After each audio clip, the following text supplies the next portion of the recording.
All right, so at least I can use this later on.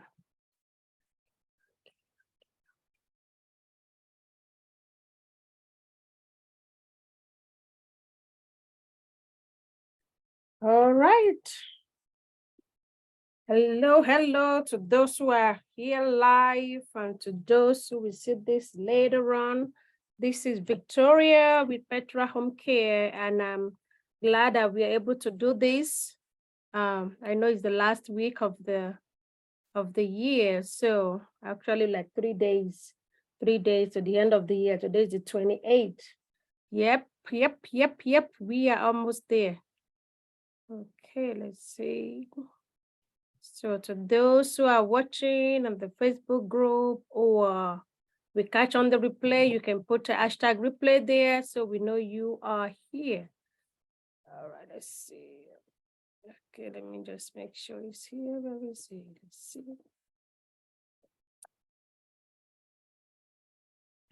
Okay, all right. So I hope everybody had a great year. And if not, it is okay. The year is almost wrapping up, and we are thanking God that we are having another opportunity in 2023. So don't beat yourself down. So it's not about what you didn't accomplish this year, but about, you know what will you do moving forward from here? What will you do moving forward from here? What will you do differently? What will you change and what will you implement? So at least you can get a better result moving forward. So this is an interactive session, and you probably need to grab your notes and your pad, so at least you can be able to take notes and be able to create your own goals and set up plans and strategies for the new year. It's starting next week. Yeah, so it's starting now. Once the new year starts, things really go fast. Things really go fast. And they always say how you start something will really determine, how far you will go. If you start on a very good note, if you start with a very strong foundation, that is really going to help you, further along. So welcome. So those who are here, you can put in the chat, say hi. I know we already have people saying hi to me already here. And to those on Facebook as well, you can say hi, and you can put the name of your agency as well. The name of my agency is Petra Home Care, and I am here in Houston. So put it in the comment there or in the chat box where your name, the name of your agency, and where you are joining us from. Where are you joining us from? Maybe you are in Houston, you are in San Antonio, you are in Dallas, Texas, wherever it is. Let us see. Let me know who is here with me. I'm checking on the Facebook, guys. So if you're there, we know. So if you put a comment, I will really see your comment. Let me put it. All right, so welcome. Thank you, guys. Yes, so without a doubt, Home Health, Royce City, Texas. All right, so we have people, we have the Texans in the house, like they will say. Awesome. All right, so this is just a little bit about me. I hope you guys can see my screen. If you cannot, let me know. This is a little bit about me. My name is Victoria. My background is in the medical field. I'm a registered nurse, and I've been in the medical field for over 15 years. So I'm a wife, I'm a mama like most of you. No, we wear so many hats, right? Also, at the same time, I'm a pastor, and I am the founder of this agency, my agency in Houston, Texas, Petra Home Care. Also, I am a certified coach. I do coach, I speak and mentor, and also I am an author. Actually, this is one book of mine right here. So, I wear so many hats. But just a little bit about me. So nice meeting you. All right, so let's dive into today. So today we're really talking about, planning for next year, setting your business up for success, your home care agency up for success in 2023. We're going to start, with some groundwork here. So when you start your agency, what made you start your agency? What made you start? Why did you start? Because I can tell you guys, I mean, for those who have been in the business for some times, you will also notice that this is not an easy business. It is not an easy it is not easy. So what is your why? What actually makes you start? A lot of people have different reasons to start. And sometimes, just knowing the reason why you're doing what you do, sometimes gives you motivation and gives you encouragement to move forward, because you're gonna have some times where you're gonna be like, why am I doing this? Where situations are like hitting you here, left and right. But knowing your why you do certain things will really help you on those days, on non so pleasant days, to really say, you know what? I know why I'm doing this. So having this little hiccup, this bump on the road is not gonna stop me. I know my aim. And so whatever reason it is okay. I mean, if your reason is to be your own boss, there is nothing wrong with that. Absolutely, you are on the right path. If your reason is to help other people as well, in this process and this business, we are helping other people. We're caring for those who really lack the capacity. So it is a blessing to be able to do that, to make impact, to help others. And I always tell people, one of the reasons why I started, I have lived in New York for almost 12 years before we moved here to Houston. And one thing I noticed in Houston is we have a lot of seniors that live alone. I did some work with, I did some contracting work with some insurance companies, and I will go out to see these other people, in their apartment, in their house. And I noticed that there are a lot of them that live alone. And even living alone, some do not have close family members that are really close to them, that stay locally, I mean. Probably you too may have experienced that, where you have people that they live alone, and their children, maybe they have one son, one daughter, or maybe they have two children, three children, that they're out of state.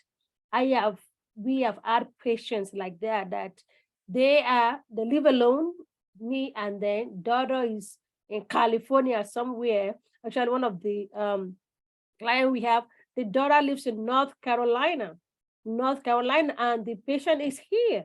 So I saw they're like, wow, and these people, they need help. They need help. Like, if nobody's there, I mean, and if I thought their children are here, they have other things to do. They have lives, they have children.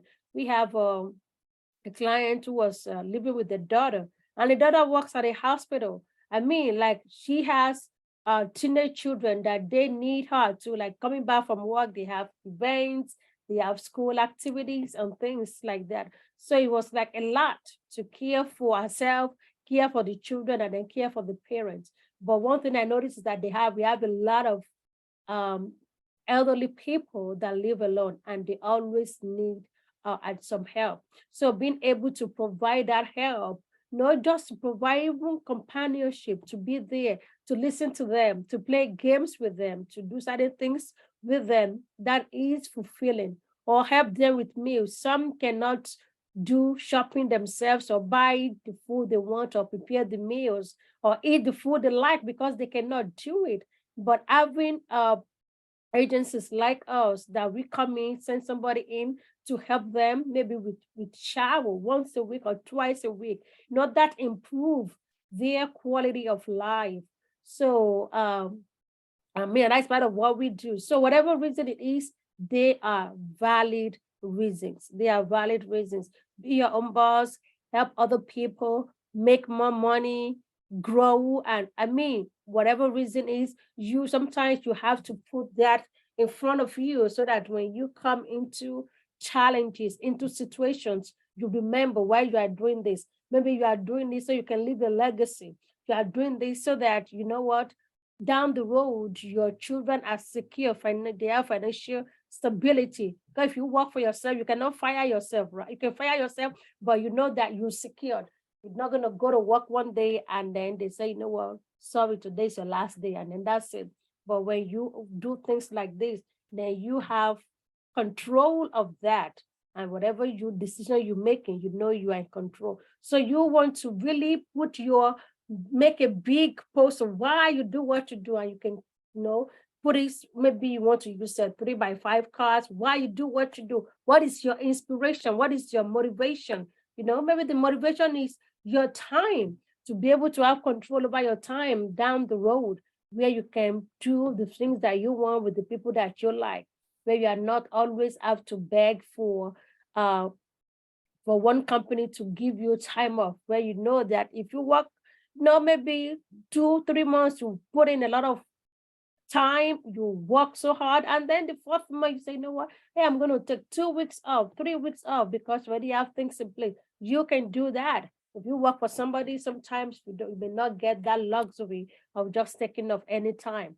If you have children that they are into different activities, different events that you need to be there. Sometimes if you work for somebody, you may not have that that flexibility to be there. So just put that in front of you, to like why you are doing what you do. And this is applicable to anything, maybe job, career, or anything that you know why you are doing what you're doing, because there are gonna come some time where it feels like it's too much. Yes, yes, yes, yes. And business can be lonely sometimes, but having that why will really help you to really bring things back into perspective. We calm you enough down. We say, you know what, let me just have a spa, and then we continue from here. You won't easily throw in the towel. All right. So now that we understand your why, all right, I hope you're writing it down too as well. As we're talking about it, make sure you grab your notes. I always have my note with me and write things down, because sometimes information comes to you. And because sometimes, our memory, we are processing a lot of information. So sometimes some things might not stick right there. Sometimes we have to go look back and be like, oh, yes, I remember I wrote this thing down. Yeah, it comes back to your memory. All right, so now let's reflect on year 2022. We are wrapping up. We are wrapping up. We are wrapping up. And this, if you have been on business, there are different ways that you can do this. For us, we do our billing and invoice and payroll and everything. We use QuickBooks. So if you use a software that you use for everything, you can easily run a report. And if you run a report, it's going to show you, give you a synopsis of how much income you make, like how much money people pay you this year. So if you want to run that, then write that one down. At the end, you want to run your report from January, or since you started your agency. If you started mid-year, or you started last year, then you want to run from January to December and look at the numbers, because then looking at the numbers help you to move forward. Because sometimes we may think we don't, and why we do that is for two main reasons. Because sometimes you may think you don't do well. Now you may be looking at, oh, maybe I didn't do well this year, but then when you run the report, and I hope you are doing this. I do that. Sometimes I can do it monthly, but sometimes, Lord, I do like a quarterly. So I know where I am in particular quarter compared to the previous quarter. So to know like, okay, what are we doing right? What are we doing wrong? And we can be able to make adjustment. But when you look at that, it helps you to know. It's like an open book. It's so transparent. So that if you, because if you look at it, if you've been working so hard, if you think, okay, let me put it this way. If you think you have been working so hard, you have been like running around, you have been getting this before or getting all that, and then you look at your spreadsheet and it's not translating into money, but in your head you think you are so busy, because busy must must lead to money. So if you look at your report and it doesn't correspond, then something is missing. So that is why reflection is very good. That is one of the ways you can start to pull your report. If you also, that is like in time of finances right now. And if you use a software for your client, if you have a software, that you use to manage your client, you also want to run report as well to kind of see like when do you have the highest number of clients or the number highest of billable hours, so you can see, because to be able to see things really help you. You don't want to work blindsided. You don't want to do things like, you want to know your numbers. Yes, that is what I'm looking for. You want to know your numbers. When it comes to business, it's a number game, and you want to know your numbers. You want to know where you are at a particular time. And when you do the reflect, when you pull a report like that, you'll be able to see where are you getting most of your clients, which is your source, who is sending you most, where are you getting them from.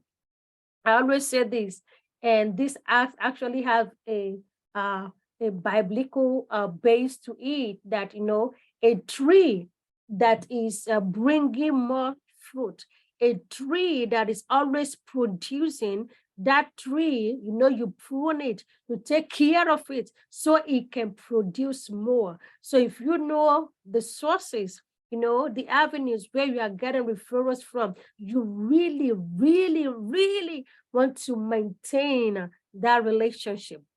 And I'm going to share an experience with you. One time from one hospice agency, we got a client, 24/7 client, and they have been very good to us. I can tell you they have been very good, very, very good to us.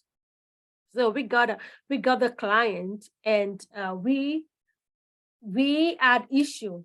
And the issue actually from us, all right? And that's why we say, when you reflect, if you made mistakes or whatever it is. So it was actually from us, from our end. One of our caregivers, they didn't deliver.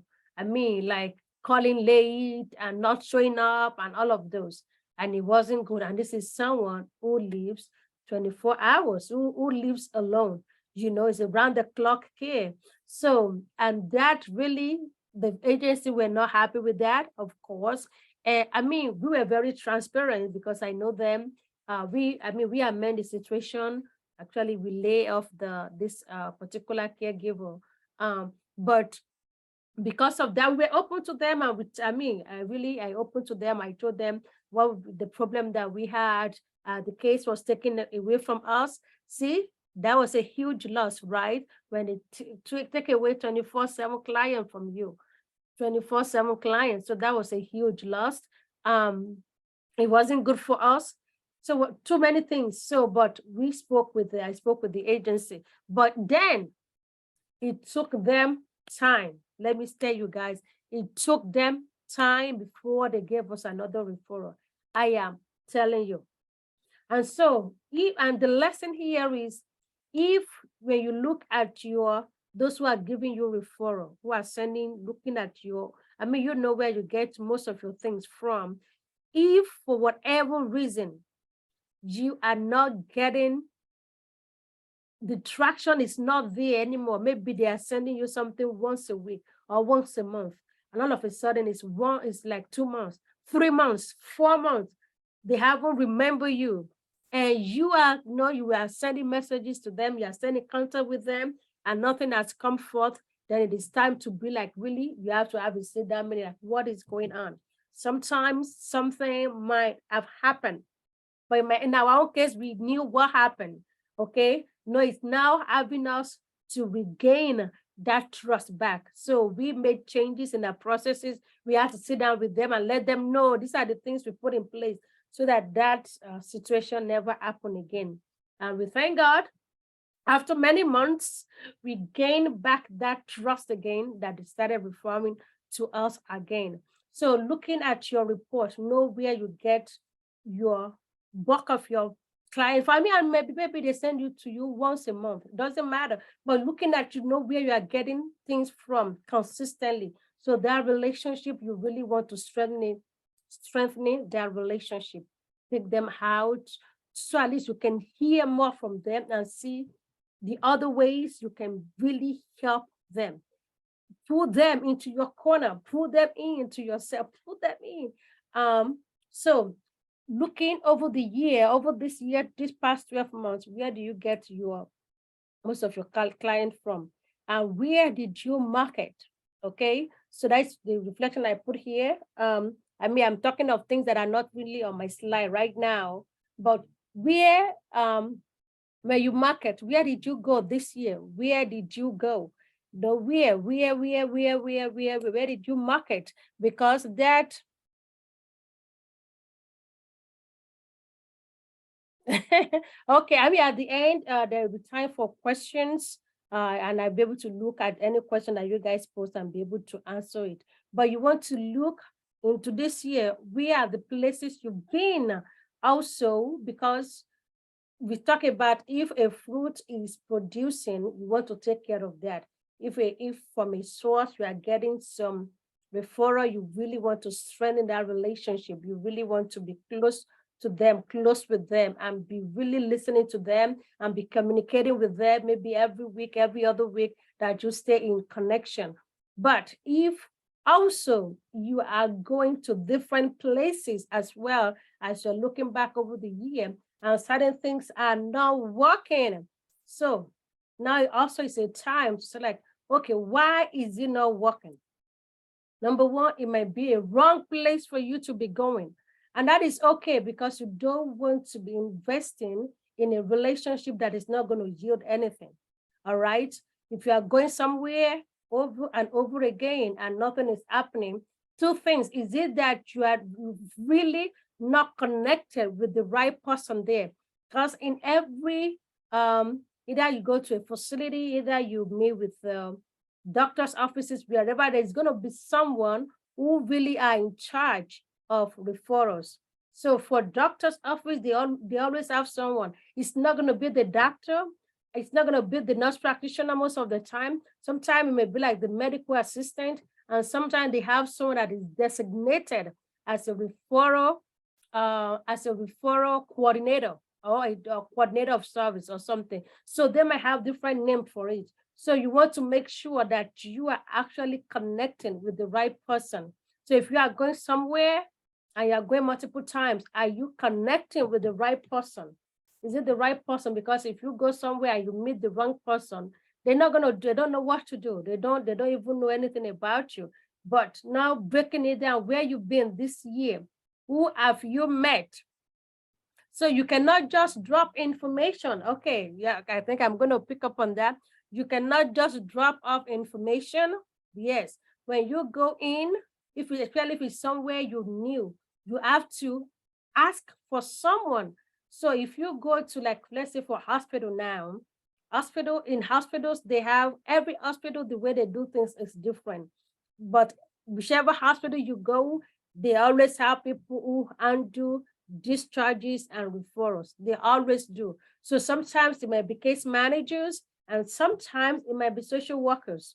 So you ask, who handles this? So like if you go into, I mean, and maybe let's say for going to the hospital now, and you say you go into the case management office or social worker, ask them, please, who handles your discharges?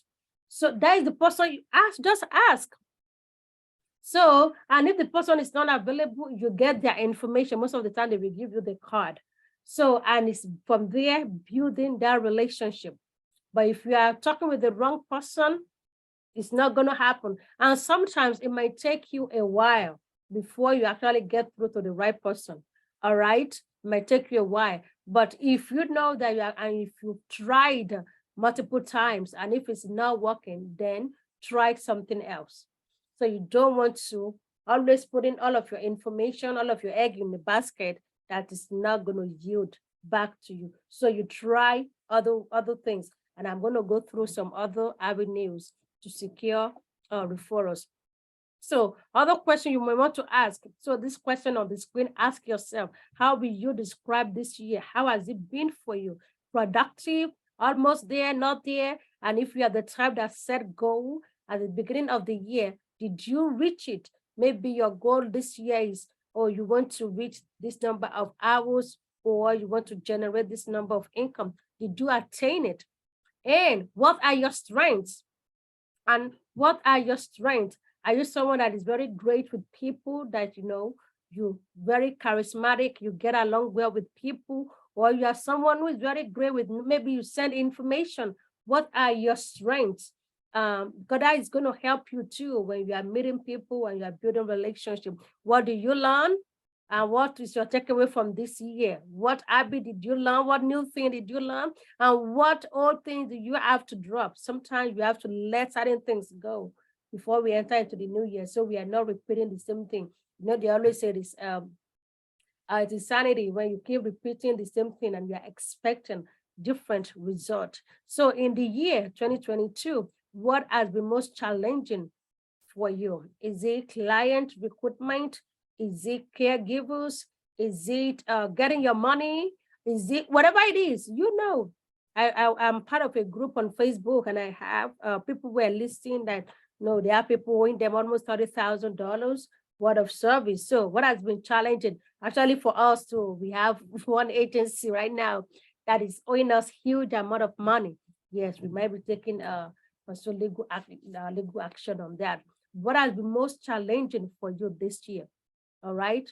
So, and then your sources of referrals, we talk about that. Because what has been most challenging for you is to be able to have some plan in place to mitigate those things so that they don't happen again. And if they happen, it kind of minimize the negative effect on you, on your agency. All right, let's move forward. I hope you got that. All right. So we have reflected on the year, and now let's talk about some great stuff that can really help you as a business owner, as an administrator. And I'm going to run through this very, very fast so we can move on to the next slide. Positive mindset. Every day you have to please listen to something that inspires you, that give you that give you like positive vibe. There's so many negativity out there, maybe you are calling people to cover a case for you, or you are following up on clients, getting referrals, and it's like you are eating the wall. Every day, listen to something positive. So you have new energy every day. You have to be positive, because if you are negative, they say the likes attract like. If you are positive, you pull positive energy towards you. So prepare your mind. Be like, yes, it's going to be a great day. I'm ready for this. Having the right attitude. As a business owner, you are the boss. You are the CEO. Right attitude all the time. People will say certain things that will not go well with you, but you would not let those things go under your skin. Thick skin for those things. Have faith in yourself. You can do it. For you to start, you can do it. And so that belief that, yes, you have taken a bold step to actually start something. So believe you got it. Whatever it is you need to do to own it, for that self-confidence, yes, do it. Wear something that really fuel you with some energy, and you feel that buzzy, that buzzy power. You got it. You can do it. You have to be decisive. Sometimes you have to let people go. Sometimes you have to cut off some relationship. You have to be decisive. You have to take a decision. Maybe sometimes you might need to, your standard rate might be $24, and then you are working with someone, like it's going to be a long-term patient, but you can only afford $20. You know what? I say, I can take that. Be decisive. Surely, if you run your own agency, if it's not like franchise where with franchise, you have rules, you have standards that you have to follow. But if it's something you can do, of course, do it. Be very decisive. Will you take this patient? Will you not take the patient? There is no reason to beat about the bush. Just be very straightforward. Be assertive. Be firm. Do it, and then you move on. Organization, time management. These are the things that will help you in the new year. Organizing yourself, structuring yourself, and your timing. Where you go, how you spend your time, with whom you spend your time. There's certain things that you don't have to do, all right? And there's certain things don't have to be involved in. Anything that is sapping energy from you and it's not giving you any return on investment, like, you know what, maybe not this year. Then communication, and then interpersonal relationship. So these are the things you have to master. These are just some key. There are more than this, but these are the basic, kind of like the foundational characteristics that you have to have for success. You really need this moving forward into the year 2022. Your mind has to be right. You have to be in the right frame of mind, like they say, and believe in yourself that you can do this. I can run a multi-million-dollar company. Yes, I can run it. Believe that, say it. Yes, I got this. I can do this. Saying that word of affirmation to yourself every single day. Let it energize you. And say, yes, I got this. And with all this, the way you show up will reflect. All right. So if you are positive, if you have confidence, the way you show up, either to meet and greet people, either to a networking event, either to do a presentation, either to meet your clients, it will show up with the way you show up. Like if you have a right attitude, the way you walk, like your body language, everything is like yet in sync. Like, oh yeah, she got it. You're not gonna see. If you guys ever see this movie, I mean it's an old movie, Devils Wear Prada. That's by Mary Streep. Yes, I have seen that movie over and over and over and over again. That's a boss lady, all right? I mean, you see the way she walks, like I mean, you don't like to be extreme though, okay? I mean, I'm not saying like you have to look down on people and that people are saying you are running away, but just like the boldness, like as a woman, the confidence, like, yes, she got it. She got it. So that's what I'm talking about. I'm not talking about you have to be rude. No, I'm not talking about you discounting people, but just having that confidence in yourself and walking as a confident woman that, yes, this is your agency, you started, and be able to answer any questions, because client, we ask you questions, referral sources, we ask you questions, that you're ready, you know what you're talking about. This is you. Okay, all right, let's move on. So these are just some things, a quote to really help you, and we still have a lot to do. It said, if you think, we're talking about, right frame of mind, positive mindset. If you think you are beaten, you are. Yes, if in your mindset, you already see yourself as someone who's been beaten down, then you are. If you think you dare not, you don't. If you like to win, but you think you can't, it is almost certain that you won't. All right. If you think you lose, then you lost. For out of the word we find success begins with a fellow's will. It's all in the state of mind. If you think, let me move my thing here a little bit. If you think you are outclassed, you are. You've got to think high. Ooh, 2023, you've got to think high to rise. You've got to be sure of yourself before you can ever win a prize. You got to be sure that you got it before you can ever build and lead a successful agency. Life's battles don't always go to the stronger or faster man, but soon or late, the man who wins is the man who thinks he can. That is how you want to think in year 2023, that yes, I can. That's one thing I love with President Obama when he was campaigning, that word, that slang, yes, we can. Yes, we can. So every day say to yourself, yes, I can. I can win. I can run this. I can grow this agency. I can do this. Yes, have that positive affirmation every day, and it's really, really going to help you. Okay, 2023, 3 days to go. So what are your business goals for year 2023? If you haven't, thank God that we are doing this. If you haven't done this before, I mean, you're starting right now, and then after we're done, you can continue to really, really finish this. I did this myself, and actually I did a session with my mentor, my coach, last week or 2 weeks ago, to really start planning into the new year, for the new year. So at least I know what I'm aiming at. I know what I'm running towards, and I know what I need. So why we make plans is for you to be able to know Is this something you can achieve? And who are the people that you will need to help you get there? Home care, you need clients. So, and you need connection to get the referrals. So, who be a source, a partner for you. So you are thinking of that. That is why planning help you to be like, okay, if I need to go far this next year, what do I need? Who do I need in my corner? So these are some few things you really want to consider. You can write these things down and then be answering them for you, for yourself. You know yourself. You know what you want, not what I want for you. Where do you see yourself 1 year from now? So come December 2024, where do you see yourself? I mean, hopefully you already look at this year, what you made, and it's, you want to be accelerating, you want to be increasing, you want to be growing. So if, for example, this year you made 50,000, next year you must be able to raise yourself.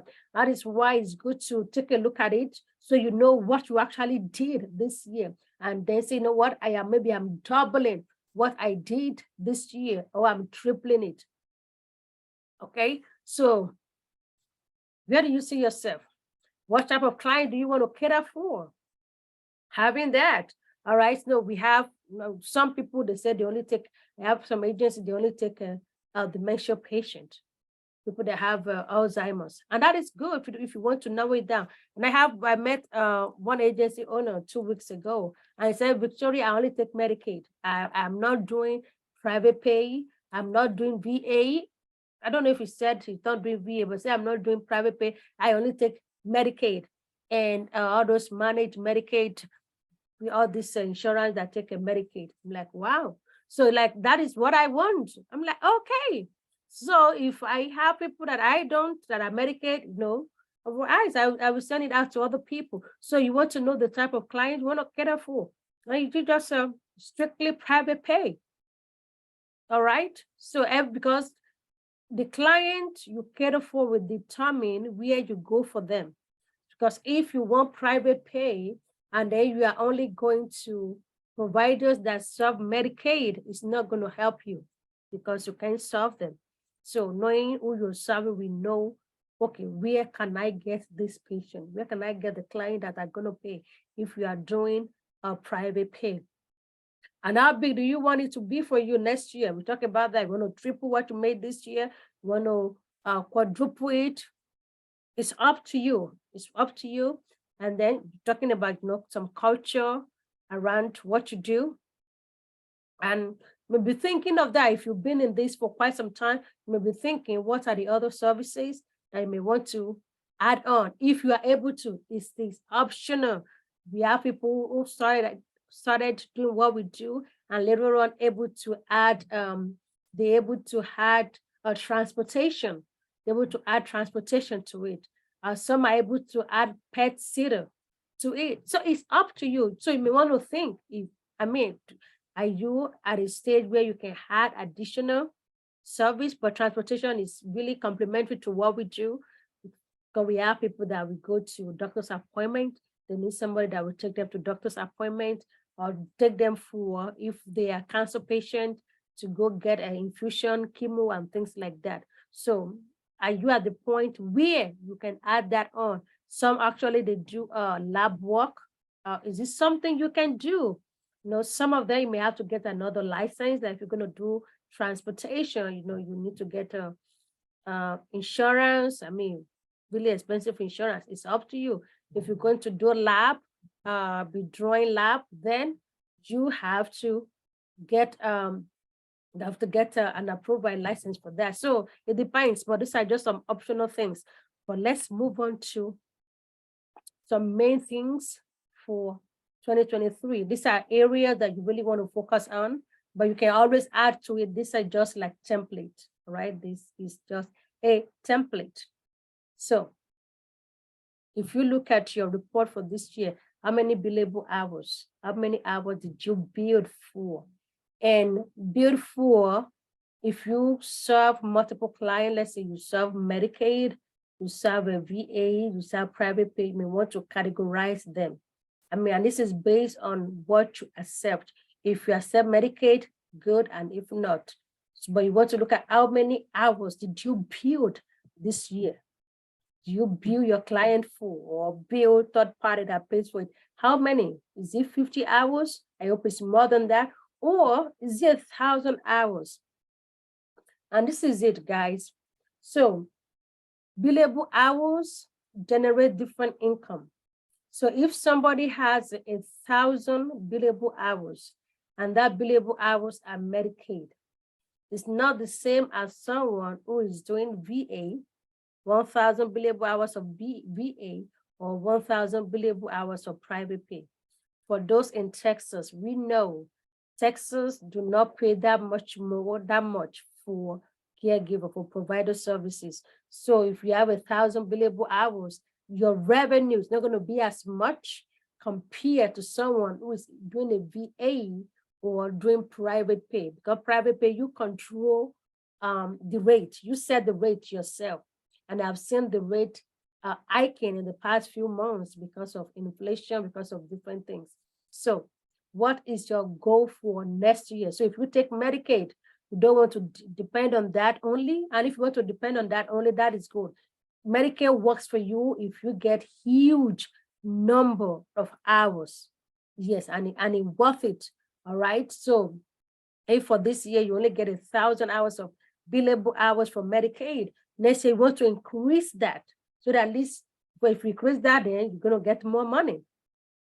And if you are private pay, okay, how many hours did you do this year? How many billable hours do you want to bill next year? Always know that billable hours translate to your revenue goals. It translates to that. So if you say you're gonna make 100,000 a year, the 100,000 is coming from your hours that you are billing. So if you have no hours you're billing for, the money is not gonna come. People will not just throw money at you. You know that already. So that is why those work hand in hand, your billable hours and your revenue goals. So they have to match. We're going to do some calculation here. Once you know your billable hours that you want to bill, and this works for anyone, if you do private pay, if you do Medicaid, whatever it is. So be able to know like, okay, if maybe on every hour of a Medicaid, I'm making $1. From like, I mean, I'm just using that, okay? I'm making $1. So that means if I want to get 100, if I want to have, I mean, so, okay, revenue and profit is not the same. I think I have a slide that really talks about the difference. So at least you know what we're coming. But billable hours, you have revenue, but then if it's only Medicaid, your profit might be very minimal. But you want to, if you're able to supplement with a private pay, then that's where you get more from. Okay, and then your number of clients, because one client will not give you 1,000 hours per week. All right. So if you have one client that is 24 hours, that is 168 hours. And really, to really grow, you want to have like maybe a monthly goals hours or weekly goals. Like you are billing, if you are sending invoice out every week, like how many hours do you want to be sending invoice out for? What is the goal that you want to reach by December? I mean, you may start small right now, but the goal is to increase, that you are increasing, you are adding more. So if you start from, let's say you start from basic 40 hours, maybe one patient 40 hours, you want to be increasing it 40 hours per week, like, okay, maybe every week I want to be adding, or every month I want to be increasing, add another 40, add another 40, add another 40. But by December, you have more. Okay, so these are just some area that you can work on. So you can choose the one you want to work on, and you can actually work on everything, on all of these that I have on the slide here. Okay. So this actually talks about your profit margin. And this works for private pay mainly because Medicaid, you don't control the rate, they control it. The only thing you control is how much you pay caregivers. And you know that these days caregivers want more money sometimes. So maybe you increase your rate a little bit, but you still want to have margin because you are paying if you're doing payroll and you're paying payroll costs, payroll taxes is still coming out of that. So your margin is very narrow, but with a private pay, so the rule of thumb for gross profit should be like about 35 to 50%. And that is this. So for example, if you have, let me look at the next slide. If I have this calculation here, okay. So this is breakdown of profit now and yearly revenue. So if, for example, your goal for next year is to have 100,000, to make 100,000 next year, okay, let's say I'm just using that to generate 100,000. This is not your profit, but like billable hours. This is what you want to come in for your 100,000. All right. So if we look at, and here we are just going by the simple, the average. So the average, and your average can be different. Okay. I know for us, the minimum that we bill per week is 12 hours. So if you have that, if you don't, that is different. But let's say you have a patient, a client that is 12 hours per week. All right, 12 hours per week. So 12 hours per week, if you are charging them, and this varies depending on your rate. If you're charging them at $22 or you are charging them at 26, whatever you are charging them. So 12 hours multiply by whatever you're charging your rate. So if I use 22 here, yours can be more than that, but this is just a template. All right, this is just a template. So 12 hours per week multiplied by the rate that you're charging per hour, and then multiply by 52 weeks. That will give you 13,000. So that means for one client, for 12 hours, for just 12 hours a week, is going to give you 13,000 a year. That is average. So if you just want to say you want to go with the average, the lowest of the lowest, just getting client that we for 12 hours. So that means if one client is 13,728, just divide that by the yearly revenue goal that you have in mind. That means you need about 7 patients or more at 12 hours per week. And you're going to eat 100,000 a year. That is one calculation. Okay. So that means that's what you get, what you're getting, about 7 clients. And so 7 multiplied by 12 hours, let's see how much that is that you're billing for in a week. Who is doing calculation for me?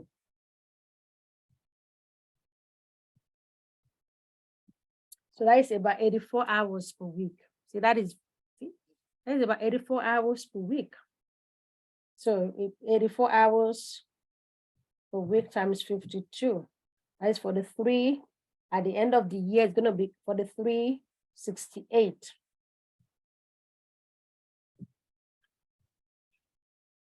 So that just having 84 hours per week.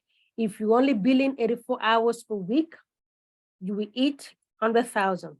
So 84 hours per week, if you do 12 hours per client, that is like about 7 clients. And 84 hours per week, it doesn't have to be 12 hours, it doesn't have to be 7 clients. You can have 2 clients that are doing 40 hours, and then that may be it. Or maybe 4 clients at 20 hours per week. Okay, 5 days, 4 hours. 4 clients at that will still eat 100,000 per year. You still eat that. That's just the basic minimum 84 hours per week. So with 84 hours per week, we get 100,000. And it can be more than that if your rate is more than $22. This is private pay.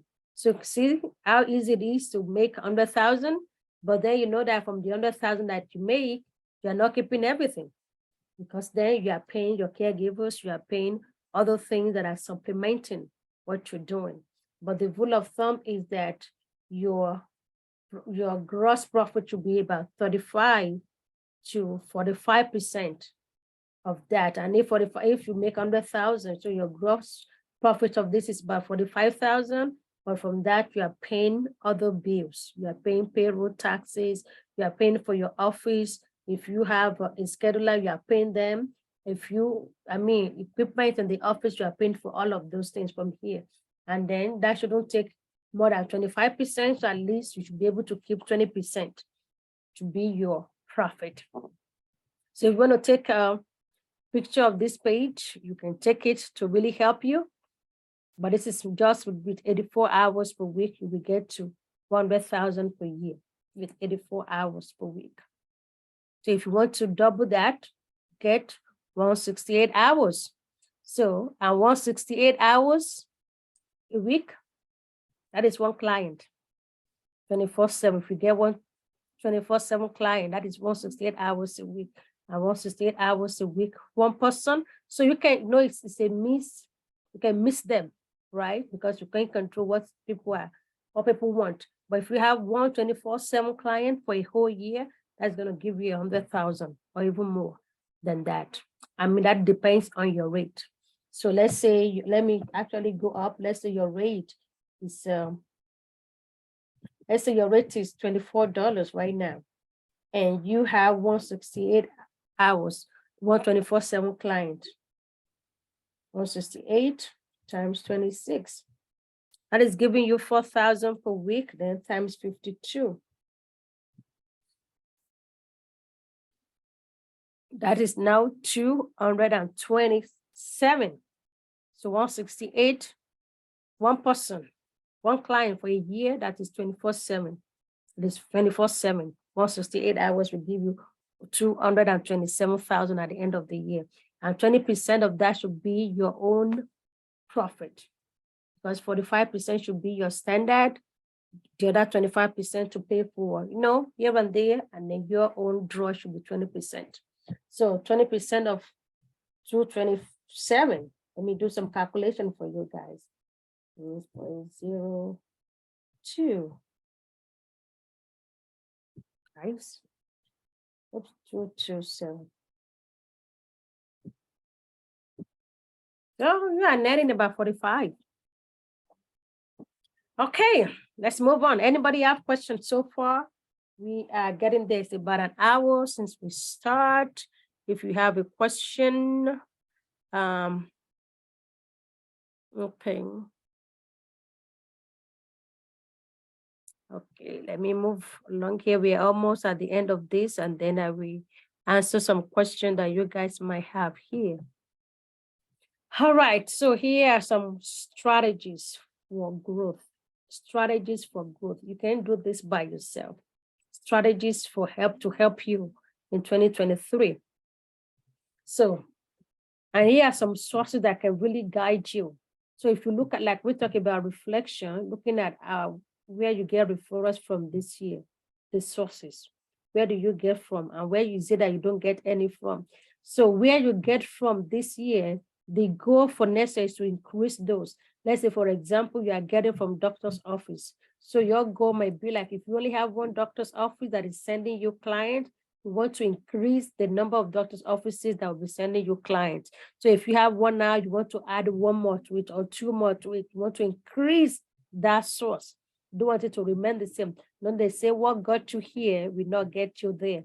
Actually, there is a book on that. What got you here will not get you there. So that means you have to increase what you're doing to be able to get there, or diversify or implement other strategies to get to the next level. So referral sources. On referral sources, there are so many. We're talking about hospitals. I think now most of them, some still hard to get in, but because of COVID lifting now, some places you can go in. So if you're in Houston, a lot of hospitals here can be small hospitals, it can be big hospitals, it doesn't matter. So hospitals, case managers, and social workers, that is one way. Rehab facilities, acute rehab facilities, because rehab facilities, people go there to get stronger, and they're not going to be there forever. And from there, they go home, maybe to transition with home health, or to just go home with some support at home. So now rehab facilities, and sometimes some nursing facilities. I want to make sure that it's not like a long-term care like type of like nursing home, because if it's nursing home, they're not living there. A nursing home, they don't have money to pay for private pay, except if you take Medicaid. Okay, doctor's offices. Sometimes doctor's offices, can be hit or miss, but where you get more from doctor's offices is if you go to an office where there are multiple physicians at that location. If you go to a doctor that is only one practice by himself, the number of clients that is seeing is not as much as compared to a location where they have 5, 6, 10 physicians on site that they're coming to. Okay. I mean, it's not saying that you're not going to get clients from single doctors or things like that, but it's just saying that the numbers may not be as much compared to if they're like a group. You know what I mean? Like a group clinic. So where they have maybe 5, 6 internists, then they have rheumatologists there, they have neurologists there, things like that. Okay, so we want to target that. So if you only have one now, the goal is to increase next year. Whatever you get it from, increase that. So that's referral sources. Also, you want to go to like adult daycare or community centers for seniors. Community centers for seniors. There are a lot of community centers that they have that seniors come in, they have events, different things. You can go in there, leave your information. And if you're someone who is good at presenting, if you're able to talk, do a presentation, you may ask them to put you on to give you a slot to present, maybe something about home safety, anything that you can talk about, maybe home safety, maybe fall prevention, maybe meal preparation, good food for you as you age, anything. So those are like good sources. Then assisted living. If you know assisted living or independent living, no, assisted livings, they sometimes they do certain things for them, but if they have someone who really need somebody one-on-one, they are not doing that for them. No, they do like general care, maybe come in, change the bed, take them to the bathroom, and that's it. They're not going to sit down with them. Maybe you have one aide that is caring for about 20, 30 people. They move very fast. And sometimes they have some people that they need extra time. They need somebody with them. So most of the time, the family will pay. And if you know that assisted living, they are praying for assisted living. Assisted living is not covered by insurance. So if someone is in assisted living, that means they can afford it. They may also be able to afford additional hours, additional money for an aide to come in. Then independent living. Independent living is great. Independent living because they don't do anything for them. They just give them room and board and food. So they are not responsible for maybe giving shower, bathing, giving medications. Independent livings are not like that. You are on your own. You only come down for break, maybe for lunch and dinner in the dining area. That's it. They don't do any other thing for them. So you may want to go to places like that, that's it as a source for you. We have places, outpatient therapy. What else? Churches. Just think in your head, anywhere you know that adults go, yes, you go there. Anywhere adults go, you go there. And now, let me talk a little bit about referral partners. So referral partners, a little bit different from referral sources. Referral sources, there are people you go that know there are potential clients that will come from there. But referral partners are people that you really kind of build that very strong relationship with, that you look out for them and they look out for you. And so some really good referral partners, especially for the type of services that we provide, are home health agencies, those that provide skill services, like they send out nursing, physical therapy, occupational therapy. Those are good. And hospice are good.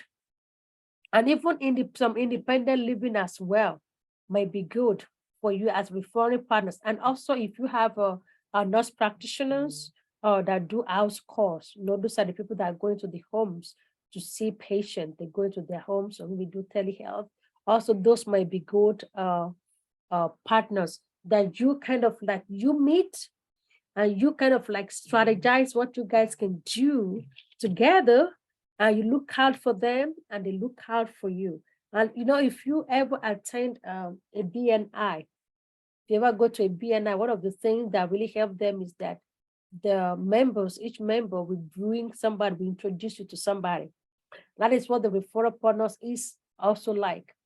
There, when you go out there, if you need somebody that say, oh, you know what, I can go out, I need a doctor, but I cannot make it to my doctor. And then you have a nurse practitioner that practice outsource. You know what, I have somebody. And then that nurse practitioner as well, maybe go out, see somebody that lives alone and say, you know what, I haven't taken my bath in 3 days because I really can't get out of this bed. You say, you know what, I know somebody who can help you with that. Okay. Well, the home health agency, they bring in somebody for maybe for that just leave the hospital, that comes home for nursing, physical therapy, and they know that this person, nurse, when the nurse go in there, she's not going to stay down there all day long. They come in for what they have to do, and then they get out. The therapists come in and they get out. So you can partner with them. Like if anybody comes out of the hospital, please put us in mind. They might need additional help, and we can provide that. So each time they have somebody coming from hospital needing home health, needing services, they'll be like, I think you might need some extra hours of private caregivers, having somebody here to help you with your meals, to help you get out of the bed every morning, or to help you get into the bed, to help you with food, to help you with your medications, to help you tidy the house. So people like that. And these are people that will constantly be sending to you. And these are the people you want to be close to, want to become friends, that maybe once a month you guys go out together, whichever way it is, that the relationship, you are strengthening that relationship. All right, networking. Networking, you have to be out there. They say people do business with people they know, with people they like, and with people they trust. If nobody knows you out in the community, growing your agency is going to be challenging, right? For example, if you're going to hire a marketer, one of the things is like, you have the marketer, how big is or our network? How big is it? If they tell you, oh, I don't have any network, then you're like, no, I'm not going to put my money in this. But you can actually build network yourself, okay? And if you're hiring somebody, that's one thing. Like, okay, how big is your network? Where have you worked with before? Which hospitals, which physicians do you have affiliation with, that you can just go in there and they know you, they welcome you with an open arm. So networking, like, you want to put this on your calendar at least maybe once a week or twice a week, depending on how you're running your thing. And if you have somebody that is doing marketing for you, these are the expectation. They are networking, they are meeting with people. People are knowing them in the community, because it's giving your agency a brand awareness that, yes, oh yeah, when they mention Petra Home Care, that way they know, oh yeah, we've had the agency before. Or if somebody's like, oh, we might need somebody for home care, and somebody say, oh yeah, we know of home care, we know of Petra, or they just mention your home care agency. So networking. Look for in your area, look for networking that has to do with seniors, healthcare, go. And by the time you go to one, connect with somebody there and ask, which one are you going next? I mean, if you are just started, connect with somebody that you feel the vibe. When you go out, you meet some people, they have this energy. They are like, ooh, they're like the light in the room. They are bubbling. So ask them, where do you go? How do you plan out your week? Which event are you going again? And they will tell you. And from there, before you know it, you get introduced to other events. And I mean, you don't have to overwhelm yourself that you have to go to everything, but you want to be like, okay, maybe at least one or two, please, 2 a month, 2 a week, 2 per week. So that, and you keep it consistent, so that your face, because they always say out of sight is out of mind. When people don't see you, they tend to forget that you exist. They will think, oh, maybe your business closed down, that you are no longer in business. When they keep seeing your face, like, oh gosh, she's strong, she's going strong. Yes, then they know you are in need to win it. So relationship building. And it comes from that all this event networking, or you go to doctor's office, or you go to anywhere, you have to build relationship. And also that relationship, if you go to any facility, any office, build relationship with somebody at the entrance, the receptionist, the secretary at the entrance. If you don't build relationship with them, mm, mm, mm, mm. If they say you are not coming in, you are not coming in. I'm telling you. I remember one time I went to one hospital, but I have actually met the lady, one of the case managers, and she said, Victoria, you can come in and I will introduce you to other case managers. And I went in there, I met the lady at the front desk, and I introduced myself. And that is it. You have to talk about positive mindset, your attitude, your confidence. I mean, like you wear that face, the happy face all the time. And I met with her at the entrance, very nice. I'm like, oh, hi, my name is Dick. And you have to be able to introduce yourself, guys. Yes, hi, my name is Victoria with Petra Home Care. How are you doing today? Has it been a busy day? You want to strike a conversation so that it's not like, yeah, you're just here. So I asked her a few questions. I'm like, has it been a busy day? They say, oh God, it's been a busy day. Oh, it's been a busy week. You just strike something and say, you know what, I'm actually here to say so and so. And she was like, is she expecting you? Yeah, she put it. I said, oh yeah, she's expecting me. And she said, okay, let me put a call through to her. So she called and lady said, oh yes, I'm here. And then I asked for her name. I'm like, what is your name? She said, oh, this is my name. I'm like, are you here every day? She said, yeah, I'm here Monday through Friday. I said, okay. I said, next time I'm coming, I'm going to have something for you. No, it's just relationship. So I wrote her name down.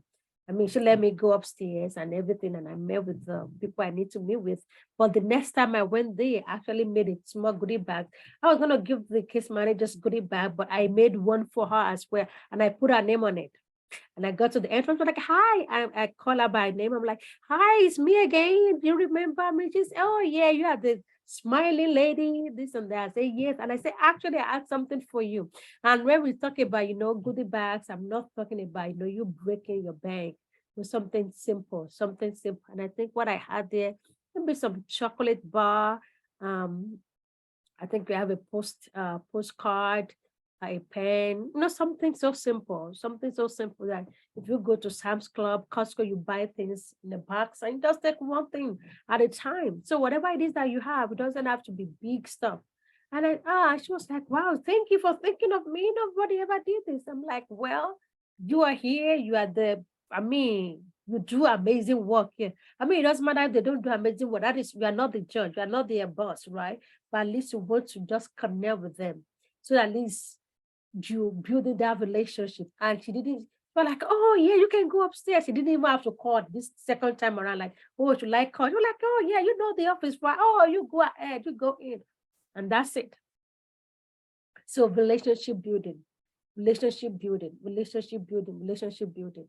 So it's gonna really, the first time, it doesn't come natural, and the first time nothing may come out of it, but you want to be consistent with it, and you want to make it genuine, like people know that this is you. It's not because you are doing it because you are selling, but you are so much invested in that relationship that maybe on Christmas, and we just had Christmas Day now. If you get their cell number, you just test them. Oh, I hope you had a great time. You are not asking for referrals, but just building that relationship so that people know you. And then the next time I'll be like, don't forget, if you have anyone who needs a home care, I am here for you.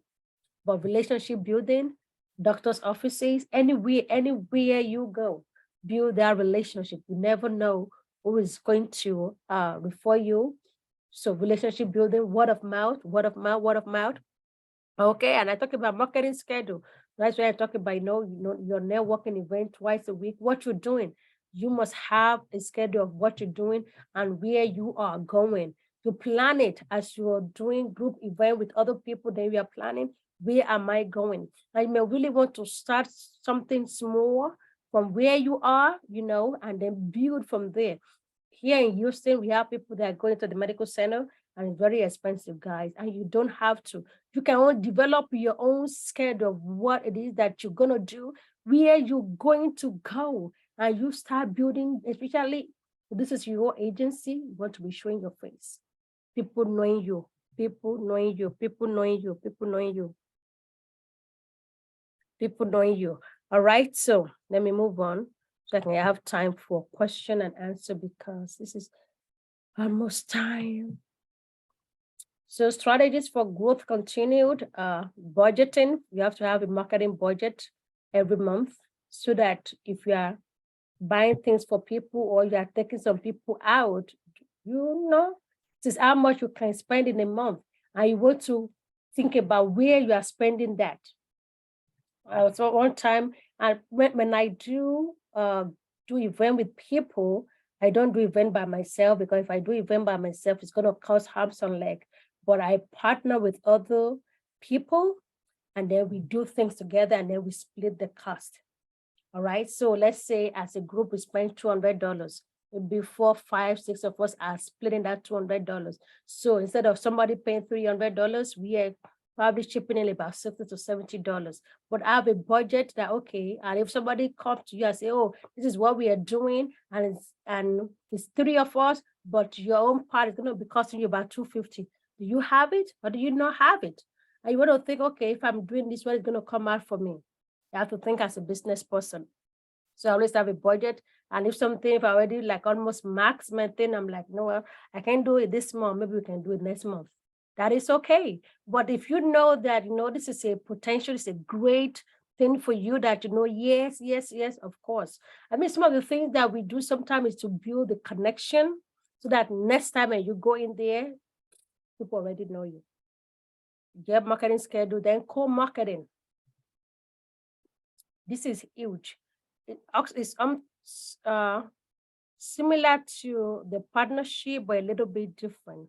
So co-marketing, especially if you are new in this arena, doing this, you haven't known a lot of people. When you go out and you network and you meet someone that is very bubbling and say, you know what, I have been doing this for a certain amount of time, you want to be friends with that person, and then you ask, can I go out with you one day? You are not asking for a whole week, okay? Don't ask for too much. Just ask for one day. And then one day can go to another day. But say, you know what? I like your energy.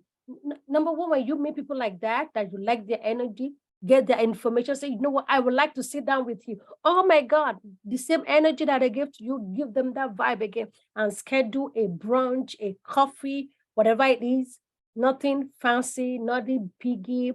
You guys, I have done a lot of meeting at Starbucks, Panera Bread, some other place that we don't even buy anything. So you don't have to buy anything, but take them out, say, let's meet. If you like their vibe, their energy, and I say, wow, I like your energy. You are so great at this.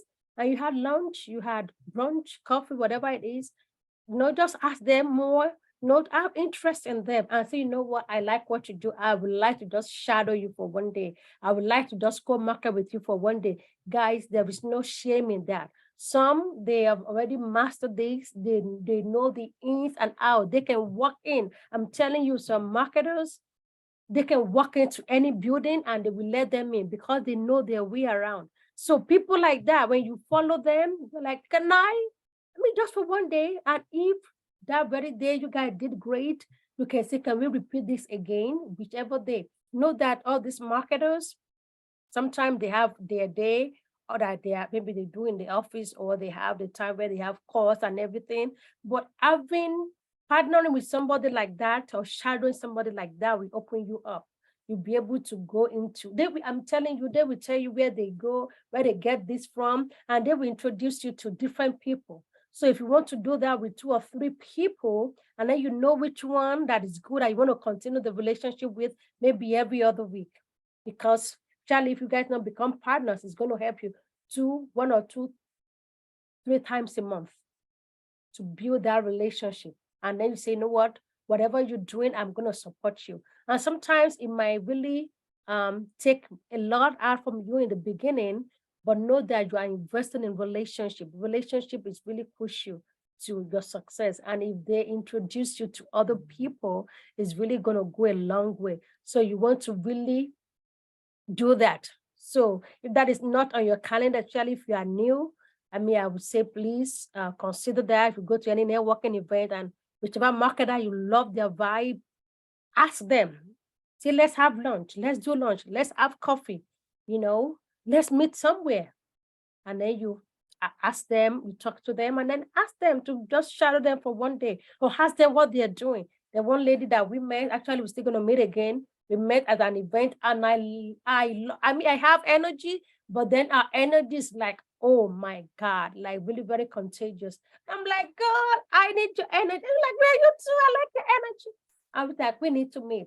And then we met, and I asked her a question, and she asked me, where are you getting your referrals from? I mean, we don't do the same thing. Okay, I am provider services, caregiver. She's home health. I'm like, where do you get your people from? How do you do this? And begin to open up and give me tips right there. So sometimes having meeting with like seasonal marketers, we really open you up to opportunities and we give you insight into what they're doing. So I am not a marketer, though I've been in the medical field for 15 years. I am not a marketer.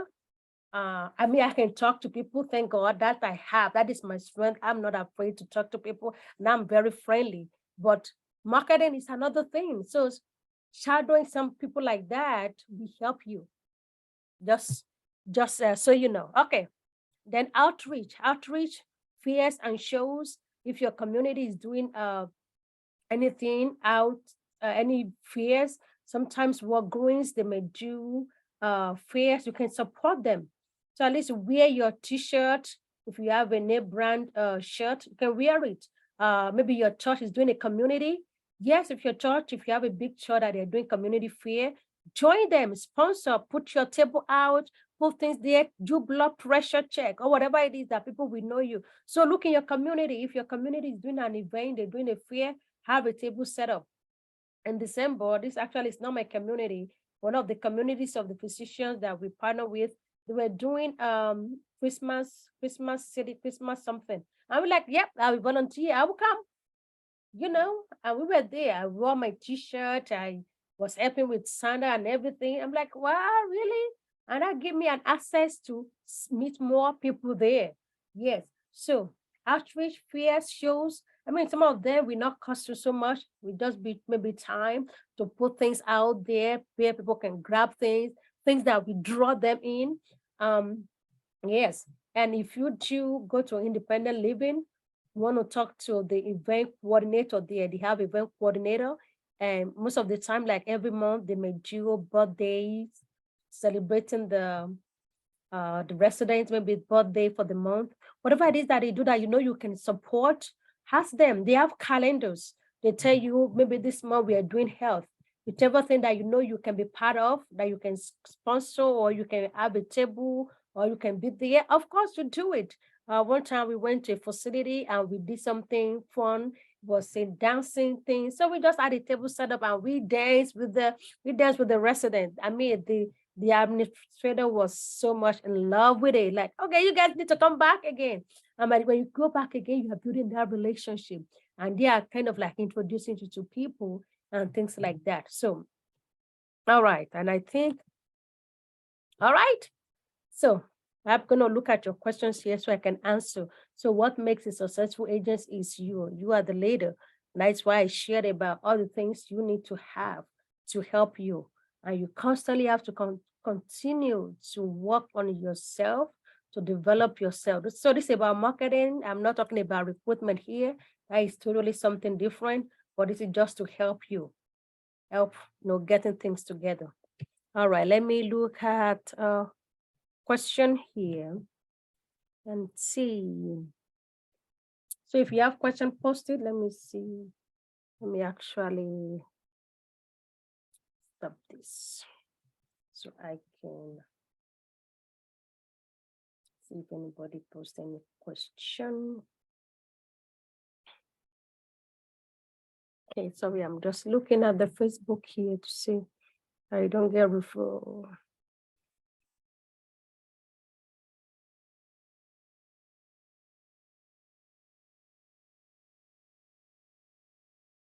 when I drop information, the front staff office deliver information to the right person. So I mean, and that has happened, and that will always happen too. That when you go to some places, you may not meet the right person, but some places that we have the cards of whoever is there, that we have they will display cards for different people. So if the person if you know the title and you can find a card, I would say pick up the card, and then from that you can call and email. Okay. And sometimes people do get busy, I can tell you, because some places they were short staffed, that people have to do extra stuff. Second.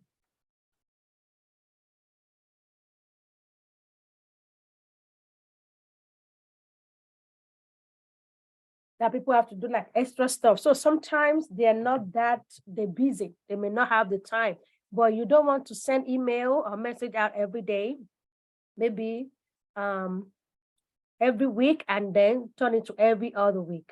Okay, if you are not getting the feedback from that.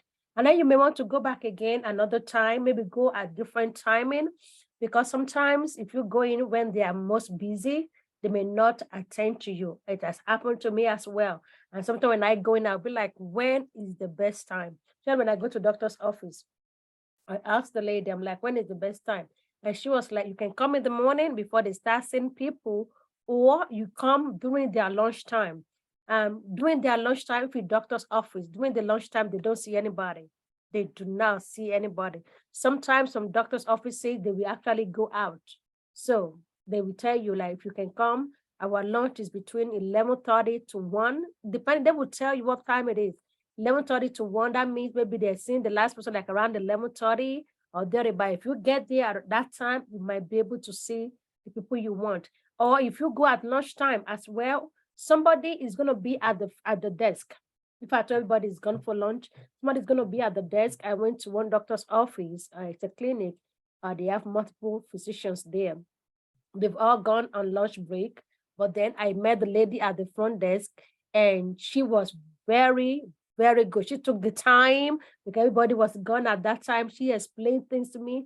She gave me the name of all the doctors who is here on whichever day, who is here, who is not. I mean, she run things down. So sometimes if you may want to try to go at different time, to be able to catch on to the people you want to meet.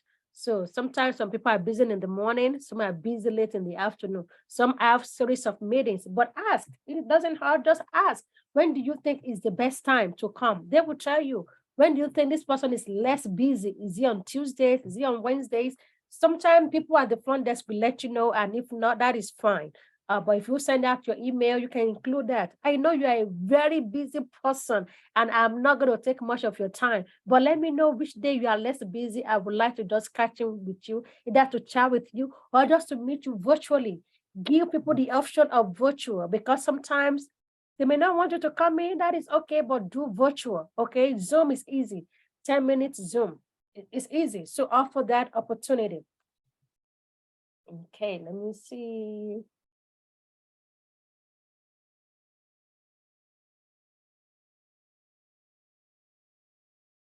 So in order to add PT and OT, the agency has to be skilled. Yes, yes. So physical therapists and occupational therapists, they are skilled services. Here in Texas, you need a license for that.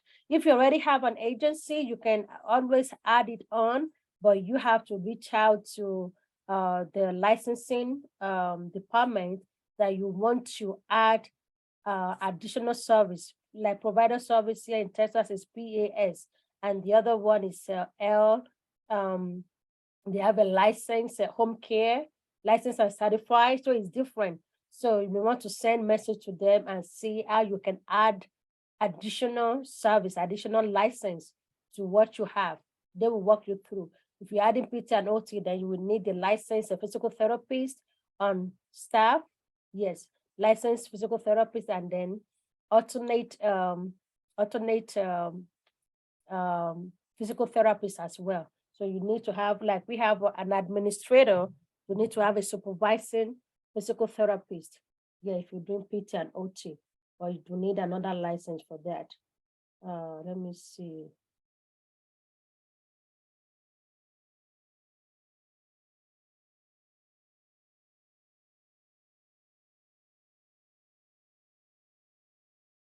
So when you go to facilities, it depends on the facilities that you go to. When I go to independent living, like I said, sometimes I say I will sponsor event for them, and you don't have to. There are places I go, I will just do a presentation that they let me come and put me on a calendar to come and share on health talk or on anything. You don't have to. And some you can go in and ask if you can do they do events, maybe sometimes they do different things, they do different activities with the resident. So you look at the calendar and see which one you can do. It's not compulsory, but it's for you to get in there and for you to build that relationship. So when you are in there, you are able to meet other staff as well. They get to know you because you are wearing your badge. If you have a t-shirt, you are wearing that. So you are meeting other people. So they may do a dance. You just go in, maybe to just be there to serve. Sometimes I go in there to serve. I'm like, okay. Or sometimes like, okay, I'm gonna bring the drinks. I just buy lemonades from HEB, depending on where you are. Buy the big one. Maybe you spend $5, $10 and you are just there. And some we dance with them. It's just the presence and building that relationship. So it's not you don't have to do a lot. So it depends on what they do. We determine maybe your time. I mean, be just to just sit down with them and talk to them, or if you want to do a presentation, some allow you to do that. So there's no money involved, like you're not giving anybody money, but you can buy things if you want to. Like when they celebrate birthdays, so you can ask what do they need.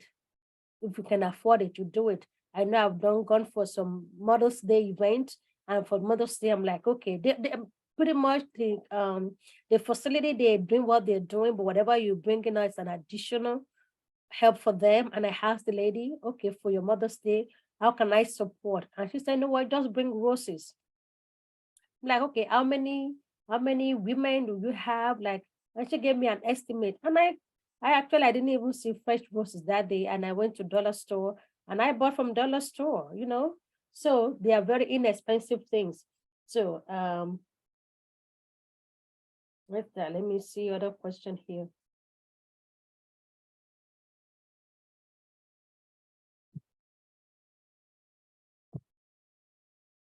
But one thing that I have known that works for me sometimes when I go to meet some case managers or things, I always bring a goodie bag with me. Most of the, especially if I'm going there for the very first time, not all the time. If I'm going for the very first time, I bring a goodie bag.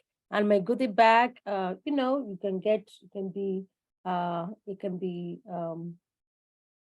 don't use Ziploc bag. I use a clear thing that that is sealable or just a bag. You can get a bag from Dollar Tree. And what I put in there, I put a brochure, a company pen. Then if I have, depending on what I have that time, maybe gum. So I bought, usually I would buy a pack of gum from Costco, Sam's Club. I don't even know if I still have the gum here. So I always have that. So sometimes the gum, I know in December, I did a lot of chocolate. So I put chocolate in there. No, just something with your information. We have a postcard. So I put postcard in there. So it's like you're leaving. I'm like, oh, I'm leaving this for this person. I know it's not around. Please hand this over to the case manager for me. And some, depending if I'm meeting people one-on-one that I know I'm going to meet with them, then I may have little information about me there. But most of the time when I go in the force, I have like goodie bag and I try to give whoever is delivering that message, I'm giving that person a goodie bag. Because if you don't take care of them, they're not going to deliver your message. Sorry to say, okay? But you want to build relationship with that person and say, oh, I have something for you. I mean, when I say something for you, probably whatever is in the bag is like $2. But the thought of you giving them something, maybe with your pen, if you do have a pen, if you have postcard, your brochure, your business card, and chocolate or cookie or gum or whatever it is that you have, I'm saying it doesn't have to be expensive. So I just drop that, something non-perishable. Yes. And that is most of the time that has helped me. And they will say, oh, this is the person you need to meet. I went to one facility 2 weeks ago. Actually, somebody was going to introduce me, but the lady, her mom passed. So she wasn't able to take me to introduce me to the lady in question. And I don't know if she actually gave me the name of that lady or she didn't. But I was in the area and I'm like, no, I'm in this area. I need to stop by. But it's a big place and I don't know the name of the person. I'm like, I don't even know. So as soon as I got in, I was actually going in when I met a lady at the entrance. I think she was coming from her lunch. And right there, I say, I introduced myself. You have to be friendly. You have to be friendly. I introduced myself. I'm like, you work here? I am this, I'm that. And I was very honest with her. I said, I am here actually to see someone. I said, I don't know the person's name, but I'm needing someone who is in charge of referral or discharge or something. I said, but I don't know who that person is. And she said, oh, is this person that you're supposed to meet? I said, really? I said, thank you. And then I asked, what do you do? And it was like, I'm an assistant to the director of what event or something like that. I mean, once she gave me that name, as soon as I walked in, I'm like, I'm looking for this person. And actually, she actually helped me to get somebody that took me to the inside office where this person is. So sometimes you got to ask and be nice, wherever you're meeting, this is their territory that we are coming into, and we are coming in there because we need them. So sometimes we put ourselves aside, like, it's not about me. I know they can have all this attitude. It is okay, but you know why you are in here. So you just, be friendly and ask questions. Oh, how is your day going? And then you ask nicely, nicely. I have been to places that I don't meet the person I went into, but most of the time I say, no, can I leave something for that person? Say, oh, yes. And then this is for you as well. So they deliver the message. I say, oh, yes. Oh, actually, this is our card. This is his card. Oh, actually, this is our office. Can you put it on our table by yourself? No things like that. So let me see. Okay, let me see. Question here on Zoom. Yeah, no, marketing is a great challenge. Yeah, marketing is a great challenge, and that is why I talk about, co-marketing. If you can, and you go out for networking and you meet someone that is very great. We have people who have been doing marketing for years. I mean, there's a lady, actually, we haven't even gone out yet. She has been doing this for over 20 years. She knows in and out of this area, like, oh my God. So we are on schedule to go out, but then a month passed. So we are still waiting on them, still waiting for her to go through, bereavement and grieving and everything. But sometimes you need to connect with people that have been doing that for quite some time and take them out for lunch, take them out for coffee, share with them and see. So not all of them are open to it, but then we see some who really are open to doing that. And with this lady, she has introduced me to quite some people as well. And how we got to meet is they were doing an event. And I was like, can I be part of the event? And she said, okay, yes. So I insisted, I'm like, there's any event you're doing, anything you're doing that you need support, let me know. If I can, I will support you. If I cannot, then I will let you know. So, and since then, if she's doing something, she will let me know. Sometimes she did something, I'm like, I can't do that because it's out of my budget, I can't. But I still maintain that relationship. Some things we do together, some things we don't. And I see that she knows a lot of people. I'm like, well, you need to introduce me to this, your people. And she was like, well, she introduced me to few people, this. So sometimes things like that we help. So if you know someone and that we know when you do networking, because the networking, you see a lot of marketers that will come around. So build that connection with them and go out with them. Some, like I said, not all of them will be, but we have one or two that wouldn't mind. And if at all you cannot go out with them, ask them. Some are open. Try those marketers, because they are being paid to do it and they have to do a good job. They have quotas that they have to meet. Those marketers, if you know, they have quotas. They have number of people that they need to bring in every month. And so because of that, they are really working hard. And they know if they meet their target and they exceed their target, there is a bonus for them. So most of them are working extra and most of them are thinking outside the box. And also with the marketers, like I said, if they're doing an event that you can be part of, and and you ask them, be honest, ask them, how much is it? I mean, I always ask because I don't want to get any bill that is more than $200. No, that is going to be out of my range. I'm just saying, because if you do that every week, I mean, that's a lot. So, but say, okay, how much will it come down to when how many of us, and how much we averagely, and then we tell you, oh, this is be $50, or the last time we did it was $100. If you can do it, you do it. But sometimes ask them what they're doing, where they're going, and see if you can be part of it. I know with some of the hospitals that we've been able to get in was through this. We actually did, I think it was, I don't know, was it summertime, whichever time, we take some key people, we create time to meet some key people. Like we really take some time to meet with key people, and we take them out. Yes, take them out. It wasn't easy, but we took them out and we got to see with them and like, yes, I need you, you need me, kind of thing. But really talking with other marketers will help you. So don't limit it to yourself. If you go to some places, if it's not coming, try different places. And then later, you can go back there, because sometimes things change. Whoever you were dealing with there may have left. So go back again later on. But if you've moved, you've made effort here and there, nothing is coming, I say try somewhere else. Try somewhere else. Try somewhere else. Don't limit it to one place.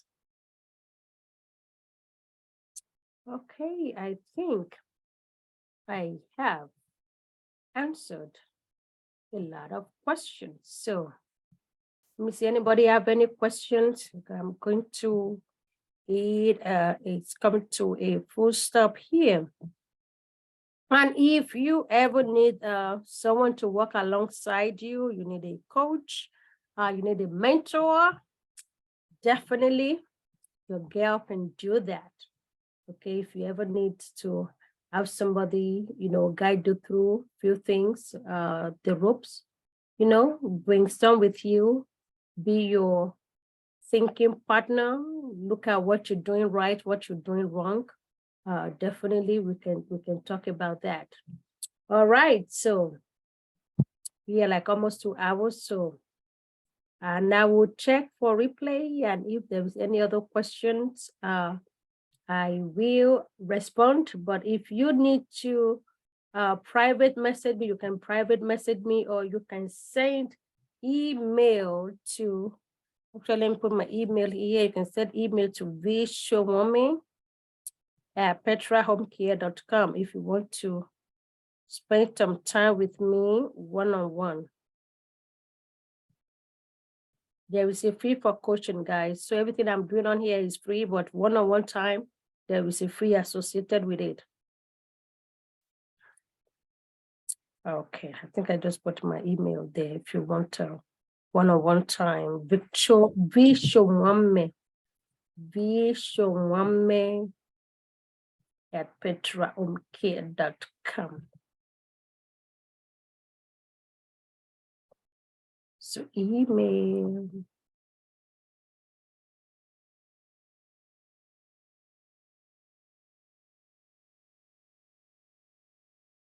But the main thing is, guys, you always have to be positive. If there is a problem, there is a solution. All right. There is a problem, there is a solution. There is always a way around something. Sometimes we have to be patient, and sometimes we have to think outside of the box. Sometimes you have to think outside of the box. Think outside of the box when you go to some other places. Think outside of the box, and make sure each time you go out, guys, you are a business person, you're a business owner, you dress like that. Don't dress shabby. You're here, well done, you look good. You want to look good. Your image, your presentation matters. If you don't look good, it's going to put people off. You want to look good and smell good. Wear your confidence, poise, collected. I mean, like, yes, you got it. And then like your tonation when you are talking to people, that you got it down. All right. And I'm not talking about, you wearing expensive things. I'm just talking about, you're looking and feeling confident. Whatever you put on, whatever you put on, if you don't feel the vibe, go and change it before you go out. Yes, go and change it. Go and change it, and always wear your smile. Always, always wear your smile. Let people know that about you. Be very charismatic. And then, network. Sometimes you have to give before you get. You have to make yourself available to people. And, and don't forget to always ask for referrals. And because sometimes people always confuse home health and home care. They confuse that a lot because sometimes people may not even understand that this is what you do.